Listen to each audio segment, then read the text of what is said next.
There's a cartel that controls the food you eat, the price you pay for it, and the profits that determine who lives comfortably and who goes hungry. Yet almost nobody knows their names. They're not politicians, they're not presidents, and they're not the companies whose logos you see on supermarket shelves. There are 4 private agribusiness giants operating in the shadows for more than a century, quietly building the most important and profitable monopoly in human history. Their names are Cargill, Archer, Daniels, Midland, ADM, Bunge, Louis Dreyfus. Together, they are known as the ABCD Cartel, and they control between 70% and 90% of the global grain supply. Almost everything the world eats, wheat, corn, soybeans, cooking oils, animal feed, flows through their hands before it reaches anyone's table. They don't grow food. They control the system that moves food around the world, from the farms, to the ships, to the storage silos, to the processing plants, to the financial markets that set prices. They own the distribution. They own the transportation. They own the data. And through that, they own the future. Most people believe food markets are controlled by governments. In reality, governments depend on these companies to keep their people fed. And any group that controls food controls power, the invisible empire. Cargill operates in more than 70 countries. It employs over 166,000 people and generates more revenue than Coca-Cola, McDonald's, Starbucks, and Nike combined. But you will never see a Cargill label in a grocery store, because they don't sell to consumers, they sell to nations. ADM controls the processing of grains into food ingredients used in almost every packaged product on shelves, from cereal and bread to chocolate and soda. Bunge dominates the global trade of soy, the backbone of meat production and animal feed. Louis Dreyfus specializes in sugar, cotton, rice, coffee, and oils, commodities that shape the economy of more than 50 developing nations. These companies are not competitors in any meaningful sense.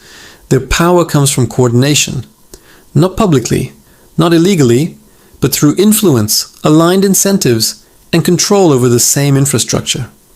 They don't need to meet in a room and set prices. The structure of the system does it for them. And every government on earth, from Washington to Beijing to Nairobi, knows that crossing them means risking national starvation. That's how powerful they are. How they took control. Their rise began more than 150 years ago, in the era after the American Civil War. The US Midwest had just become the world's breadbasket. Railroads connected farmlands to global ports for the first time. Farmers needed somewhere to store their harvests until markets opened. That's when William Cargill opened his first grain warehouse in Iowa in 1865. It was simple. Buy grain from farmers when supply was high and prices were low. Store it and sell when demand rose. But that small business model evolved into a system of ownership and control. Buying storage facilities, building ports, buying ships, gaining access to data long before governments could collect it. They didn't just sell grain. They controlled the flow of grain. And in global trade, whoever controls the flow controls the world. By the time World War I erupted, the ABCD companies controlled North America's grain exports. Nations fighting war needed food for armies. They paid whatever price was demanded.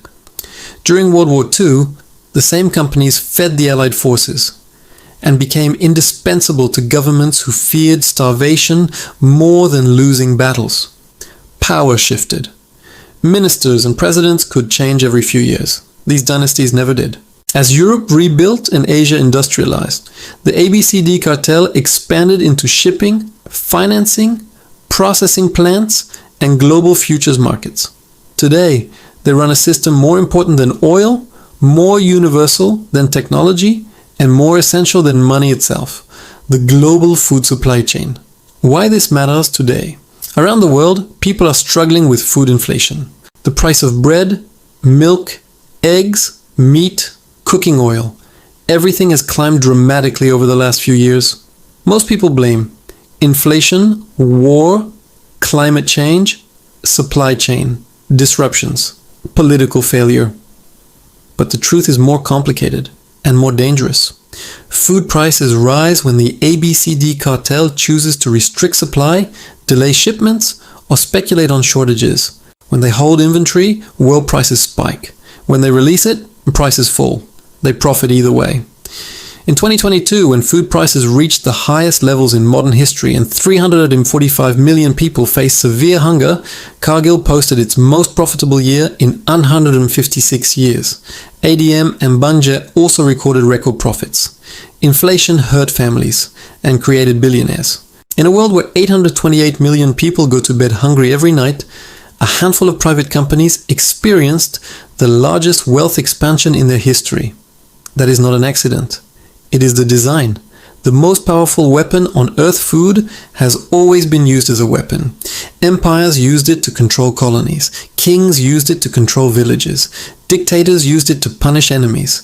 But for the first time in history, food power is not controlled by governments or armies. It is controlled by corporations, immune to elections, immune to oversight, protected by secrecy. If oil controls industry, food controls people. A nation can survive without fuel. It cannot survive without food. That is why the ABCD Cartel is the most powerful force in the modern world, and the public doesn't even know it exists. To understand how a secret cartel gained control over the world's food supply, we need to look back at history, because this didn't happen overnight. It happened slowly.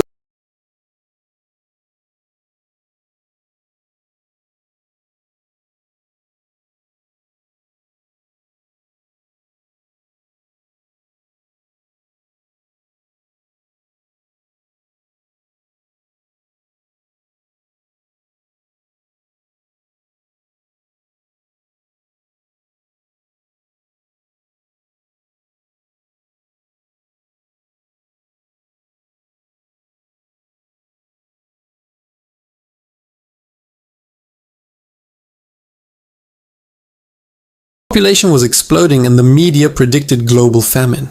The Green Revolution arrived as the savior. Genetically modified seeds, synthetic fertilizers and pesticides, industrial farming. But who funded and controlled the agricultural transformation? The same groups. Cargill controlled global seed distribution. ADM and Bunge controlled fertilizer and processing. Monsanto, later linked in partnerships with them, controlled genetics. A new dependency was created. Farmers stopped saving seeds and started buying patented seeds every year. Food sovereignty, the ability for nations to feed themselves, died quietly. And corporate farming replaced local agriculture. The world celebrated higher yields. Nobody realized control had shifted forever. The beginning of the modern cartel. By the 1990s, globalization accelerated everything. Trade agreements like NAFTA and the WTO opened markets. Countries were encouraged or pressured to stop producing food and start importing it. Poor nations sold raw materials. Rich corporations sold food back to them at higher prices. A global hierarchy was established. Countries became dependent. Farmers became powerless. Corporations became untouchable. And the final weapon appeared: derivatives and futures markets are turning food into a financial product to be speculated, traded, and manipulated. Food was no longer grown to be eaten. It was grown to be traded. The result: by the early 2000s, the ABCD companies had achieved something unprecedented in human history. Private corporations controlled the global food supply more powerfully than any empire ever controlled land, not through armies, not through elections, but through ownership of the system itself. Every bite of bread, every bag of rice, every bushel of corn passes through their hands at least once, and often multiple times. And with control comes something even more powerful than profit: the ability to decide who eats and who does not. The real power of the food cartel isn't in farms or factories. It's in something far more invisible: the ability to move markets without ever touching a bushel of wheat or a gallon of oil. The world thinks food prices rise because of weather, war, or shortages. But the truth is far more engineered. Prices move when a handful of corporations decide they should move. And the tool they use is speculation, a financial battlefield where fortunes are made long before grain ever reaches a port. When you walk into a grocery store and feel shock at the price of bread, meat, corn, or rice, you're not paying for the cost of production. You're paying for a number that was set inside a trading room in Chicago, London, or Geneva, where men in suits gamble billions on food like it's poker. These are not farmers. They have never touched soil. They don't feed people. They feed on people. Everything begins with a futures contract, just a promise on paper about what the price of wheat or corn will be tomorrow, next month, next year. It's not real food. It's a bet the ABCD Cartel invented and perfected. Long before a drought hits, long before a war breaks out, long before governments warn of shortages, Cargill, ADM, Bunge, and Louis Dreyfus already know what is coming. They own the ships carrying grain. They own the silos storing it. They own the data from every port, every elevator, every harvest. They know how much food exists in the world at any moment. And while the world thinks prices are unpredictable, these companies move first, quietly building positions in futures markets based on information no one else has. When they bet that food prices are about to rise, hedge funds and banks follow. And money floods into speculation, not because the food doesn't exist, but because traders think they can profit. And the moment they start buying, prices spike instantly. Long before any real shortage reaches the shelves, the price of bread tomorrow is decided by traders today. Between 2007 and 2008, wheat prices tripled, rice prices doubled, corn prices exploded. People across Asia, Africa, and Latin America starved. Riots erupted in more than 30 countries. Governments fell. Millions were pushed into hunger. The world blamed drought. The media blamed biofuel policies and rising oil prices. But the World Bank later admitted something astonishing. Speculation was the primary trigger, not scarcity, not weather, betting, and who made record profits during the worst food crisis in modern history. The same cartel. Cargill posted the biggest gain in its 160-year history. ADM recorded profits 600% higher than the year before. They didn't grow more food, they didn't feed more people, they simply controlled the market and let chaos do the work. Speculation isn't just gambling, it's leverage. A trader can control $100 million worth of grain with just a $5 million deposit. Leverage multiplies gains and multiplies disasters. A tiny price movement becomes a tidal wave. Just a 5% increase in the futures market can push millions into hunger because consumers are forced to pay real money for imaginary shortages. And the most frightening part is that the ABCD Cartel doesn't just trade futures. They use futures to control physical food. When they predict shortages and prices spike, they can withhold real grain from export terminals and wait for prices to climb even higher. They don't have to say a word. They simply stop ships, they delay loading, they wait, and waiting becomes the most profitable strategy in the world. The world sees empty grocery shelves and assumes it's a supply problem. But much of the time, it's a financial strategy, making scarcity more profitable than supply. If bread on the shelf sells once, a futures contract sells hundreds of times. Governments are powerless against this machine. They don't have the data, they don't have the access. They don't even know how much grain is actually being held back at any moment.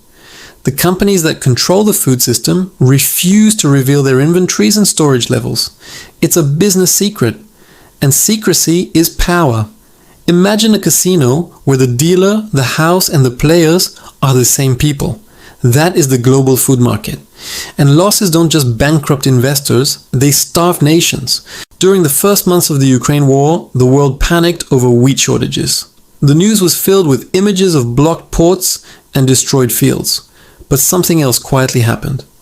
Prices skyrocketed more than 60% before a single grain shipment was disrupted. Traders moved faster than missiles. Panic paid more than wheat itself. As ordinary families struggled to buy bread, Cargill reported its highest profit ever. While children starved in Yemen and Somalia, ADM's stock soared. The suffering of millions became balance sheet victory. The crisis wasn't misfortune, it was opportunity. This system is designed with one rule: prices rise fastest when people are desperate. fear is monetized. Hunger is an investment strategy. And because governments depend on these companies to keep food moving, they can't fight back. If a nation threatens regulation, the cartel can simply redirect supply. If a country tries to cut them out, they can collapse its currency by manipulating export markets. They are more powerful than presidents and more permanent than political parties. Speculation is the weapon, leverage is the fuse, and information is the explosive. The average person believes the food supply is fragile because of nature. The truth is, it's fragile because it benefits the cartel. Real scarcity is rare, but artificial scarcity is one of the most profitable inventions in history. You're not paying for food. You're paying for a financial game played behind closed doors. A game where the rules are written by the winners and the losers never even know they were playing. And if this sounds disturbing, this is only the surface. Because once speculation became more profitable than production, food stopped being food and became a financial product. A commodity to be traded, sliced, packaged, bundled, and leveraged like a mortgage or a stock. The moment food became finance, hunger became business.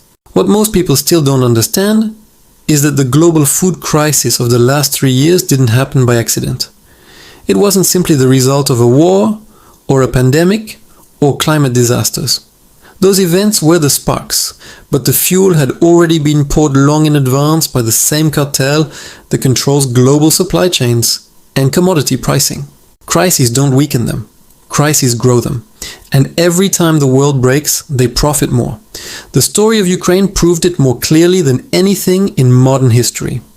When Russia invaded in February 2022, the world media focused on the battlefield. But behind the headlines, something far more significant was unfolding. Ukraine wasn't just another country being attacked. It was one of the world's largest exporters of wheat, corn, and sunflower oil. Food that feeds over 400 million people. Together, Russia and Ukraine supplied almost 30% of the world's wheat exports. When war shut down ports along the Black Sea, prices didn't just rise, they exploded. Within weeks, wheat prices skyrocketed more than 50%. Corn surged, soy surged, and governments panicked. News anchors blamed Putin, inflation, and supply disruptions. But the real winners weren't Russia or Ukraine. They were the grain traders, the cartel, who had spent decades positioning themselves to profit from chaos. While poorer countries in Africa and the Middle East scrambled to secure food, the ABCD giants quietly recorded the biggest profits in their history. Cargill announced its highest earnings ever. Bunge and ADM told investors that volatility created unprecedented opportunities. Louis Dreyfus expanded its trading operations aggressively. Inside conference rooms in Chicago, Minneapolis, and Geneva, executives celebrated a financial windfall, while millions faced the risk of starvation. Because they controlled the storage, the shipping, the purchasing contracts, and the futures markets, they turned war into gold. They bought low from panicked producers, sold high to desperate nations, and made billions while the world burned. And they did it again during COVID-19. When supply chains collapsed and panic buying began, grocery store shelves emptied. But the shortage wasn't because the planet lacked food. It was because the distribution system was strategically throttled to maximize profits. Farmers in the US and Europe destroyed crops and dumped milk because the processors refused to buy it. Chickens and pigs were slaughtered and thrown away because the supply chain bottleneck made them temporarily unprofitable. And while ordinary families struggled, the trading giants bought commodities for pennies and waited for prices to skyrocket. It was the perfect business model: create artificial scarcity, then sell abundance later at extreme markups. Study the earnings reports of the ABCD Cartel during COVID, and you will see a disturbing pattern. Record profits in the exact years when ordinary people suffered the most. Inflation didn't create profit, suffering did. And then there is Africa, the place where the real brutality of this system is exposed. For decades, African countries have been forced to import more than 80% of their grain from international suppliers instead of building local self-sufficiency. Why? Because of global trade agreements and financial pressure from institutions like the IMF and World Bank, which encouraged African nations to abandon domestic agriculture in exchange for cheaper imported grain. That policy made the cartel extremely wealthy. Today, when global prices rise, African nations don't have alternatives. They have no choice but to buy at whatever price the cartel sets. When the Ukraine war cut supply, food insecurity in Africa skyrocketed by 60%. Countries like Somalia, Ethiopia, and Sudan faced famine conditions. Tens of millions were pushed into hunger. But the ABCD Cartel saw an opportunity. They bought grain from Russia and Ukraine at discount prices through back-channel deals, shipped it to Africa through their controlled logistics networks, and sold it for record margins. They earned billions while children starved. That is the darkest truth about food power. Starvation isn't a natural disaster. It's a business model. Hunger is profitable. Scarcity is profitable. Volatility is profitable. When the world suffers, the cartel wins. Most people believe governments manage food supplies, but during every major crisis of the past decade, it was private agribusiness. Not presidents, not parliaments, not the United Nations, that decided what food moved, where it moved, and who could afford it. Governments begged them, nations negotiated with them, international organizations depended on them, because they control the storage capacity, and storage is power. When a country experiences a drought or a failed crop, the real question is not how much food exists globally, but who is holding it. They use this leverage the way OPEC uses oil. If they release supply slowly, prices rise. If they hold it in silos, waiting for a better bidding war, people starve. Their decisions can topple governments. The Arab Spring was triggered by rising food prices. Riots erupted in 40 countries. Leaders fell. But in shareholder reports for the same year, profits soared. This isn't hyperbole. It's the blueprint. Food is not simply nutrition. Food is control. Whoever controls food controls behavior, governments, and the future. Empires used to be built through armies and borders. Today, they are built through grain terminals and futures contracts. The food cartel understands something billions of people don't. No matter how advanced technology becomes, no matter how wealthy a society grows, human survival still depends on eating every single day. You don't need to control electricity or oil or banking to control civilization. You only need to control food. Oil can be replaced. Currency can be changed. Technology can evolve. But a population that cannot eat becomes desperate. Desperation leads to obedience. This is the real power of the cartel. They don't need votes. They don't need armies. They don't need political campaigns. Their influence is silent. Nobody protests what they cannot see. Nobody fights a company they don't even know the name of. Nobody questions a system that looks like a free market, but is actually a managed monopoly. The world believes shortages are accidents. They are not. They are strategic events, executed with precision. Because every shortage is a redistribution of wealth, from nations to corporations, from the poor to the rich, from the public to the private, and every crisis tightens dependence, until governments themselves have no choice but to comply. In a world where food has become a weapon, the battlefield isn't in the soil, it's in boardrooms. And the victims aren't soldiers. They're families at dinner tables trying to understand why groceries cost more every month, wondering why inflation is permanent, and why wages can't keep up. This is not the peak. This is only the start, and the next crisis is already forming. What most people still don't understand is that the global food crisis of the last 3 years didn't happen by accident. It wasn't simply the result of a war or a pandemic or climate disasters.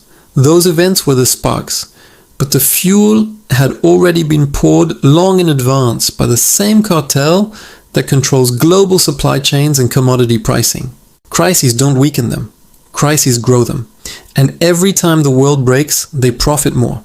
The story of Ukraine proved it more clearly than anything in modern history. When Russia invaded in February 2022, the world media focused on the battlefield. But behind the headlines, something far more significant was unfolding. Ukraine wasn't just another country being attacked. It was one of the world's largest exporters of wheat, corn, and sunflower oil. Food that feeds over 400 million people. Together, Russia and Ukraine supplied almost 30% of the world's wheat exports. When war shut down ports along the Black Sea, prices didn't just rise, they exploded. Within weeks, wheat prices skyrocketed more than 50%. Corn surged, soy surged, and governments panicked. News anchors blamed Putin, inflation, and supply disruptions. But the real winners weren't Russia or Ukraine. They were the grain traders, the cartel, who had spent decades positioning themselves to profit from chaos. While poorer countries in Africa and the Middle East scrambled to secure food, the ABCD giants quietly recorded the biggest profits in their history. Cargill announced its highest earnings ever. Bunge and ADM told investors that volatility created unprecedented opportunities. Louis Dreyfus expanded its trading operations aggressively. Inside conference rooms in Chicago, Minneapolis, and Geneva, executives celebrated a financial windfall, while millions faced the risk of starvation. Because they controlled the storage, the shipping, the purchasing contracts, and the futures markets, they turned war into gold. They bought low from panicked producers, sold high to desperate nations, and made billions while the world burned. And they did it again during COVID-19. When supply chains collapsed and panic buying began, grocery store shelves emptied. But the shortage wasn't because the planet lacked food. It was because the distribution system was strategically throttled to maximize profits. Farmers in the US and Europe destroyed crops and dumped milk because the processors refused to buy it. Chickens and pigs were slaughtered and thrown away because the supply chain bottleneck made them temporarily unprofitable. And while ordinary families struggled, the trading giants bought commodities for pennies and waited for prices to skyrocket. It was the perfect business model.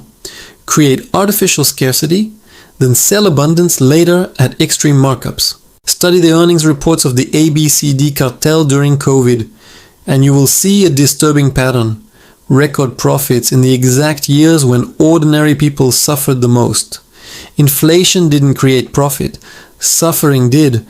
And then there is Africa, the place where the real brutality of this system is exposed.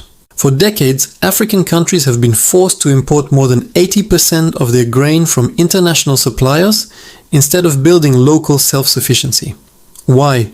Because of global trade agreements and financial pressure from institutions like the IMF and World Bank, which encouraged African nations to abandon domestic agriculture in exchange for cheaper imported grain. That policy made the cartel extremely wealthy. Today, when global prices rise, African nations don't have alternatives. They have no choice but to buy at whatever price the cartel sets. When the Ukraine war cut supply, food insecurity in Africa skyrocketed by 60%. Countries like Somalia, Ethiopia, and Sudan faced famine conditions. Tens of millions were pushed into hunger. But the ABCD cartel saw an opportunity. They bought grain from Russia and Ukraine at discount prices through back-channel deals, shipped it to Africa through their controlled logistics networks, and sold it for record margins. They earned billions while children starved. That is the darkest truth about food power. Starvation isn't a natural disaster. It's a business model. Hunger is profitable. Scarcity is profitable. Volatility is profitable. When the world suffers, the cartel wins. Most people believe governments manage food supplies. But during every major crisis of the past decade, it was private agribusiness, not presidents, not parliaments, not the United Nations, that decided what food moved, where it moved, and who could afford it. Governments begged them. Nations negotiated with them.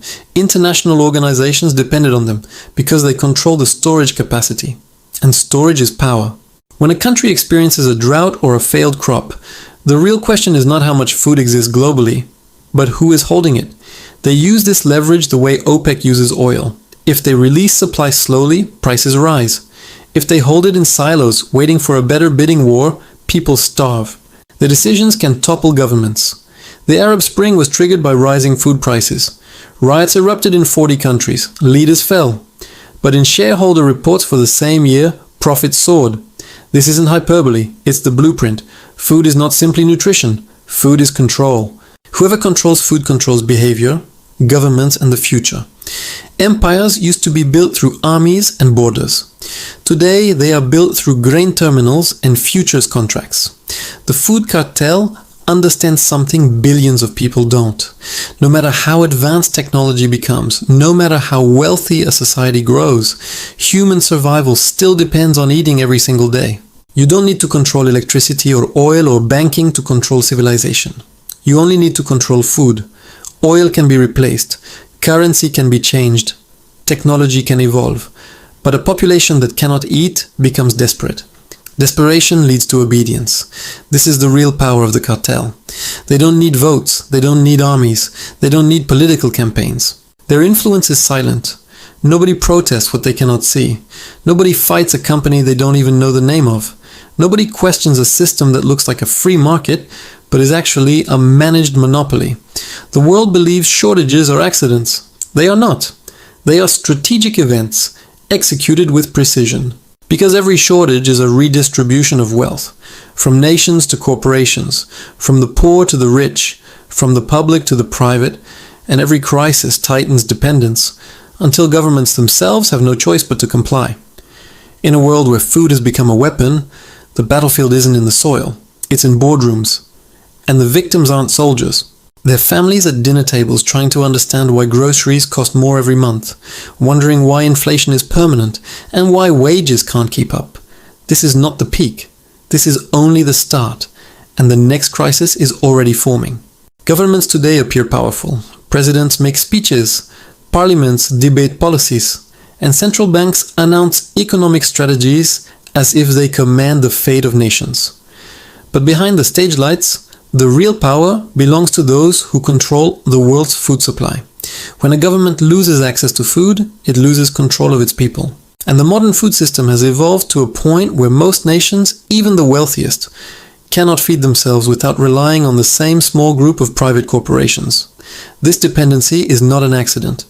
It is the result of decades of quiet consolidation, aggressive lobbying, and a strategy of weaponizing food security as leverage.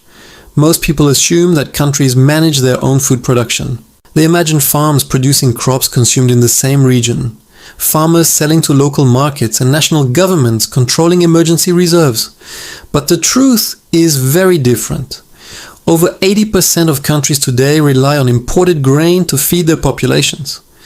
More than 60% of all wheat, corn, and soy traveling around the world moves through the supply chains of the same four companies: Cargill, ADM, Bunge, and Louis Dreyfus. If any of these corporations decides to cut supply, reroute shipments, or withhold storage, entire nations face immediate crisis. And history shows that when food becomes scarce, governments fall, currencies collapse, and revolutions begin. To perform this role, the cartel has embedded itself into national policy making at the highest levels.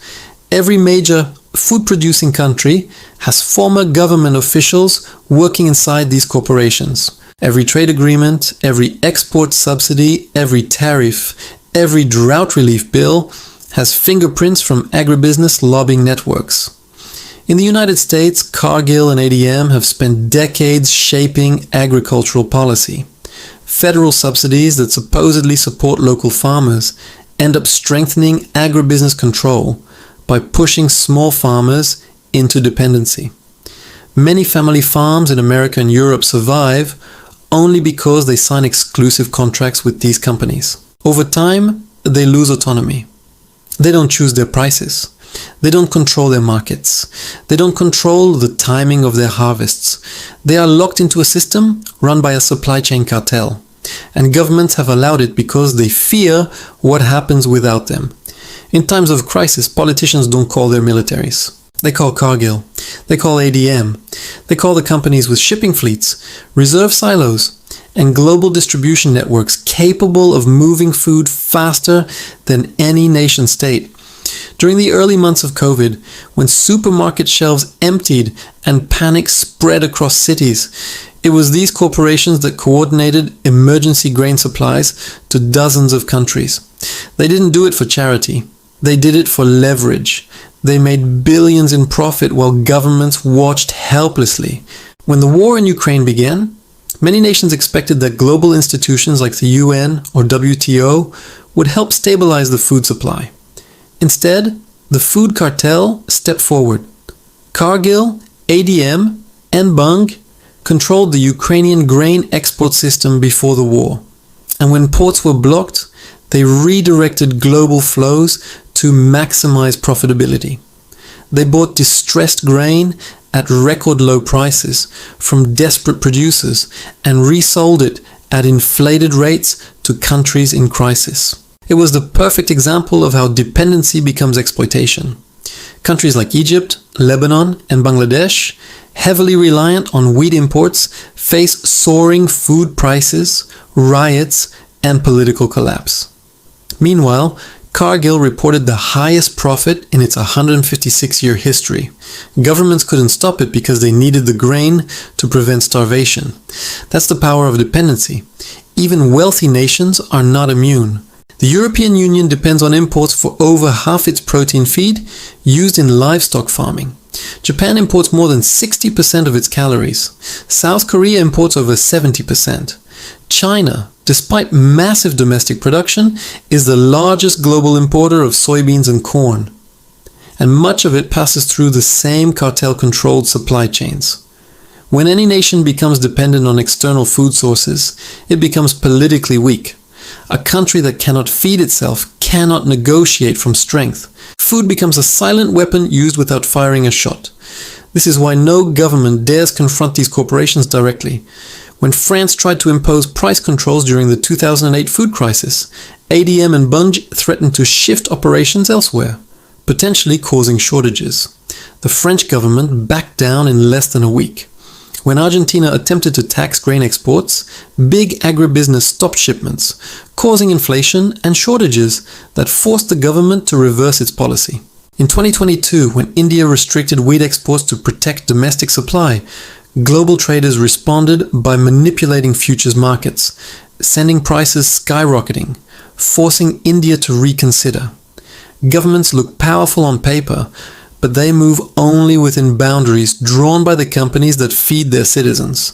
This dependency also explains why regulation never works. After every crisis, politicians promise to break up monopolies, decentralize power, or reform trade systems. After the 2008 financial crisis, global leaders vowed to restructure food and commodity markets to prevent price manipulation. 15 years later, the system is more concentrated than ever. Even when governments try to impose transparency rules, these corporations simply shift operations to jurisdictions with weaker regulations. They operate internationally with legal flexibility no government possesses. One country can regulate them, but not all countries at once. And global coordination is almost impossible because nations need these companies too badly to risk conflict. The food cartel has become a shadow government, unelected, unaccountable, and operating behind closed doors. Its influence is so complete that even central banks adjust policies based on food price movements controlled by private trading firms. When food inflation rises, interest rates rise. When interest rates rise, economies slow and unemployment grows. Through commodity markets, they indirectly influence monetary policy and financial stability. They don't just control food, they control the global economy itself. And yet, most people have no idea any of this is happening. They see grocery prices rising and blame inflation, supply chain disruptions, or geopolitics. They believe governments are protecting them. They assume agencies like the UN Food Programme are independent and powerful. But behind every public institution lies the same private infrastructure.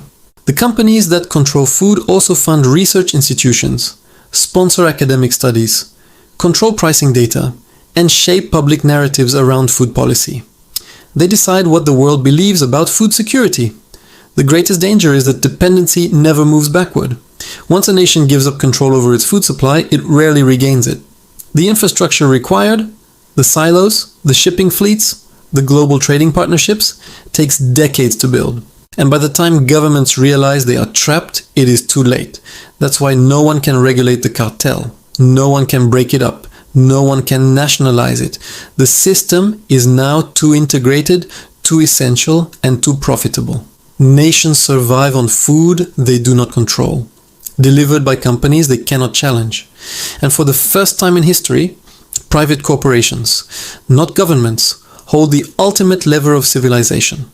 Who eats and who starves. What's coming next in the global food system isn't an accident. It isn't natural. And it isn't simply the result of climate change or supply shocks.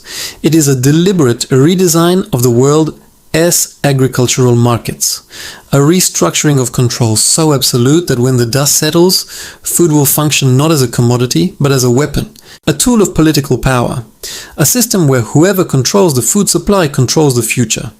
The world is entering an era where climate policy, environmental regulations, ESG scoring, and sustainability laws are being used not to protect the planet, but to centralize control. And once again, the biggest beneficiaries are the same companies that already dominate the global food chain. Cargill, ADM, Bunge, and Louis Dreyfus, along with new corporate giants like BlackRock, Vanguard, and Bayer Monsanto. Today, governments around the world are passing laws that restrict farming in the name of fighting emissions.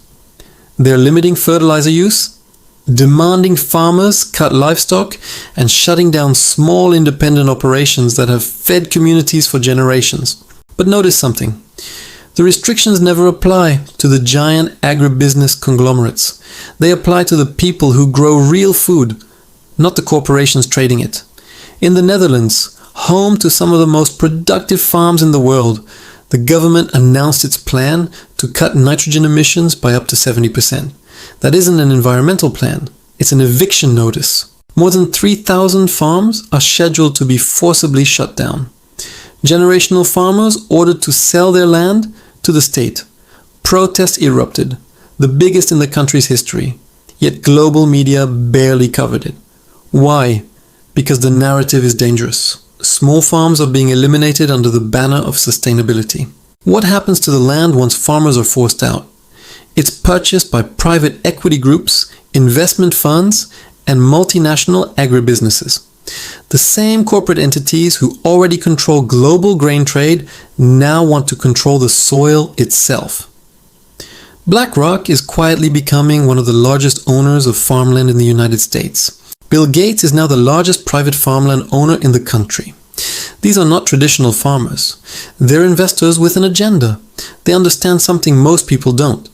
In the coming decade, food will become the most powerful asset on Earth.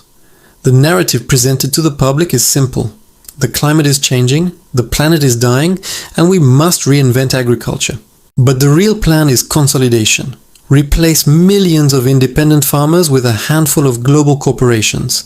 Replace real food with synthetic alternatives controlled by patents. Replace natural systems with industrial laboratories that nobody elected and nobody can compete with. You're watching it happen in real time. Governments demonize cattle farming, but promote lab-grown meat funded by Silicon Valley and the same billionaire families who sit on the boards of food cartels. They are banning fertilizers, but pushing genetically engineered seeds tied to chemical contracts owned by Bayer Monsanto. They talk about protecting biodiversity while destroying the only system that ever supported it, local farming. The next phase of control is digital. The future food system will be governed by carbon scoring, blockchain supply tracking, and ESG compliance, a social credit system for companies and nations. If a farm does not meet its carbon quota, it will be shut down. If a supermarket does not meet its ESG score, its financing will disappear. If a country does not follow the rules, its trade access will be restricted. The World Bank and IMF have already tied agriculture loans to climate compliance. The WTO is discussing global carbon tariffs on food trade. Policies framed as sustainability are really enforcement tools. And behind the scenes, the ABCD Cartel is positioning itself to profit from every stage of this transition. They're buying renewable agriculture startups. They're investing in carbon trading markets. They're acquiring farmland and fertilizer companies. They're expanding control into Africa, and South America, regions rich in land and resources, but vulnerable to debt leverage. When Sri Lanka attempted to ban fertilizers overnight in 2021 under pressure to achieve organic sustainability, their crop production collapsed by over 50%. Food shortages rocked the country. The currency collapsed. The government fell. And who stepped in to offer assistance and loans? Global banks and food corporations, which now control the land that once belonged to the people. A real-time demonstration of how food can be used to topple governments. In the coming decade, wars will not be fought over ideology. They will be fought over water, farmland, fertilizer, and grain supply. Every major nation already knows this. China is buying farmland across Africa and South America. Saudi Arabia is buying agricultural land in the United States. The UAE grows food in Sudan, because everyone understands that the next empire will not be built on oil. It will be built on food. And ordinary people will feel it first. Grocery prices will continue rising, not because of inflation, but because control requires scarcity. Access will be restricted under the language of rationing. The new system won't look authoritarian. It will look like a rescue mission, a global plan to save the planet. But what it really means is dependence. Once the last independent farmer is gone, once the land is owned by banks and corporations, once real food becomes a luxury item and manufactured food becomes the norm, the world will realize something too late. Freedom was grown in soil, and when the soil was taken, freedom went with it. This is the future the cartel is building, not through bullets or tanks, but through policy, pricing, and the quiet acquisition of the most fundamental resource on earth: food. The world isn't running out of food, it's running out of access to it, because the fewer people who control it, the easier it becomes to control everything else. And this time there will be no illusion of competition, no small farmers left to resist, no local food system to fall back on. Just a centralized machine, run by corporations that answer to no nation, no election, and no public voice. The real crisis is not scarcity. The real crisis is ownership, and the takeover is almost complete. There comes a moment in every era when people wake up and realize that the world they thought they lived in was an illusion. For decades, we walked through grocery aisles believing we were choosing freely among thousands of brands, thousands of options, and thousands of independent companies competing to give us better quality and better prices. But in reality, the choices were never ours. The outcome was never ours. The winners were already chosen long before we picked anything up off a shelf. Because while nations argue about politics, borders, and ideologies, only a handful of companies quietly determine something far more powerful: who eats and who doesn't eat. Control over food is control over life itself, and the cartel that rules global agriculture understands this better than anyone. The consequences of that power are already unfolding all around us. You can feel it every time you go to the supermarket, and the price makes you stare for a moment in disbelief.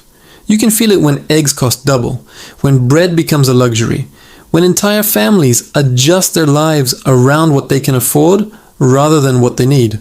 Food inflation isn't an accident. It isn't just weather or war or supply chain disruptions. It's the inevitable outcome of a system where profit is prioritized over survival. While millions struggle to afford basic meals, Cargill reported record profits. ADM reported record profits.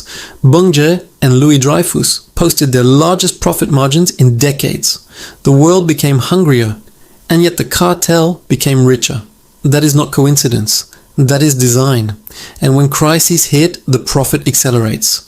When Ukraine was invaded, global wheat prices surged more than 60% in months, pushing countries in Africa and Asia into emergency shortages. But behind the headlines, the grain traders celebrated.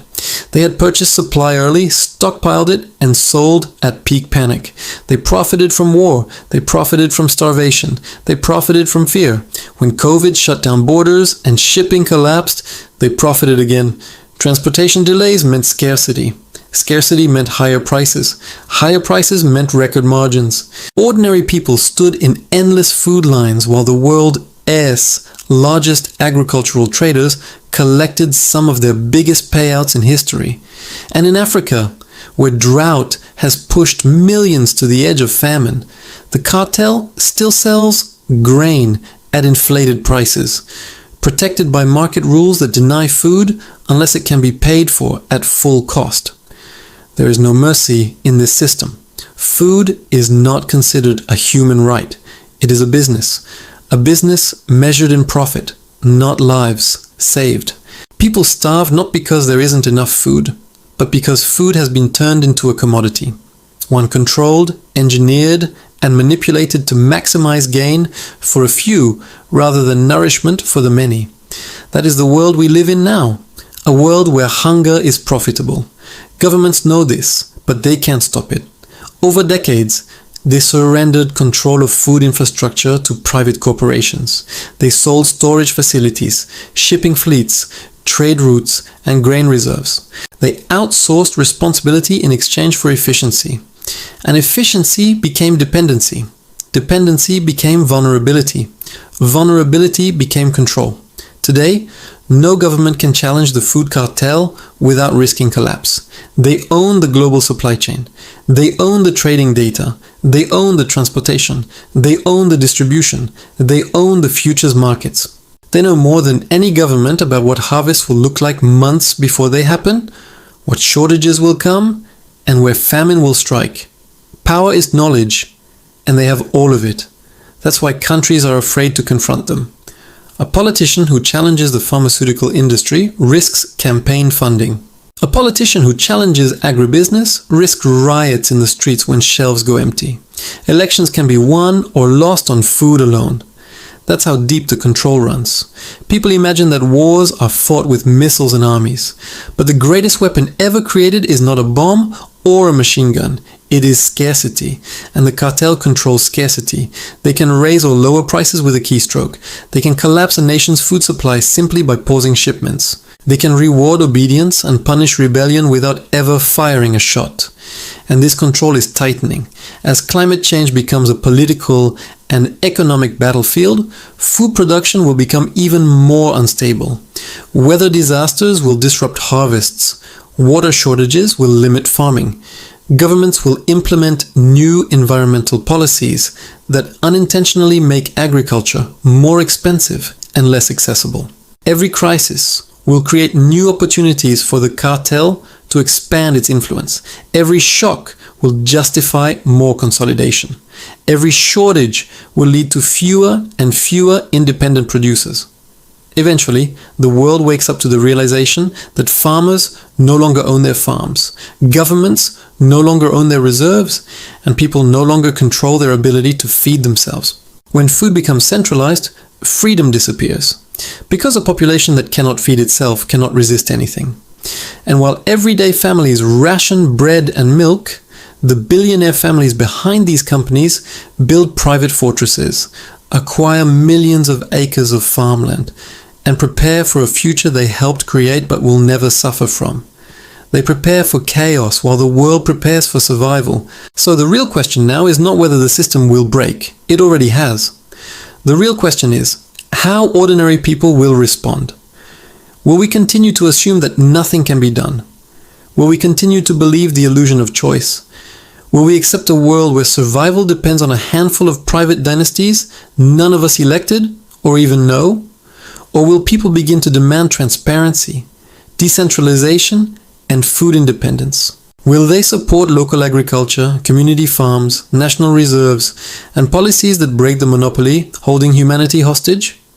Because ultimately, this story is not just about companies or profits or markets. It's about humanity itself. Who gets to live comfortably and who doesn't? Who has power and who does not? The freedom to eat is the most fundamental freedom we have.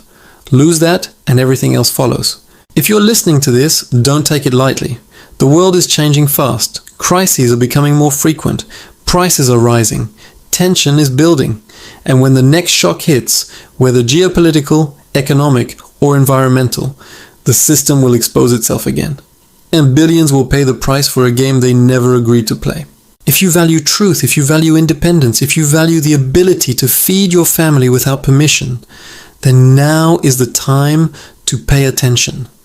Because the greatest battle of the future won't be fought over oil or land or ideology. It will be fought over food. And the sooner people understand that, the better chance we have of winning before it's too late. If you're watching this, make sure you subscribe for more deep financial documentaries like this one. Share this video with someone who needs to hear it. The world must wake up, because the cartel already has, and they're 10 steps ahead. The story isn't over, it's just beginning.